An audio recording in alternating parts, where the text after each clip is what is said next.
হরে কৃষ্ণ মাতাজি।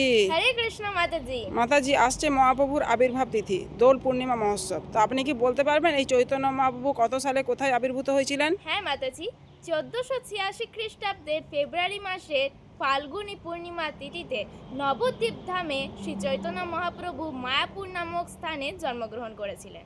চৈতন্য মহাপ্রভু কে? শ্রী চৈতন্য মহাপ্রভু হলেন স্বয়ং ভগবান। তিনি প্রেম ভক্তি শিক্ষা দেওয়ার জন্য তিনি ভক্তরূপে আবির্ভূত হন। চৈতন্য মহাপ্রভুর মাতা পিতার নাম কি আপনি বলতে পারবেন? হ্যাঁ মাতাজি, শ্রী চৈতন্য মহাপ্রভুর পিতা হলেন জগন্নাথ মিশ্র এবং মাতা হলেন সচী দেবী। বলুন তো, জগন্নাথ মিশ্রের কয়টি সন্তান ছিল?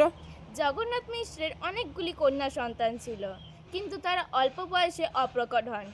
দুটি কেবল সন্তান ছিল, শ্রী বিশ্বরূপ এবং শ্রী বিশম্ভর। বলুন তো, চৈতন্য মহাপ্রভুর প্রথম ও দ্বিতীয় স্ত্রীর নাম কি ছিল?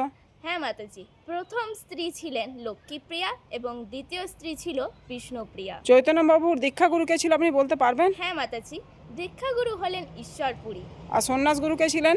সন্ন্যাসগুরু হলেন স্বামী কেশব ভারতী। হরি বল। হরে কৃষ্ণ। গৌরাঙ্গ। নিত্যানন্দ।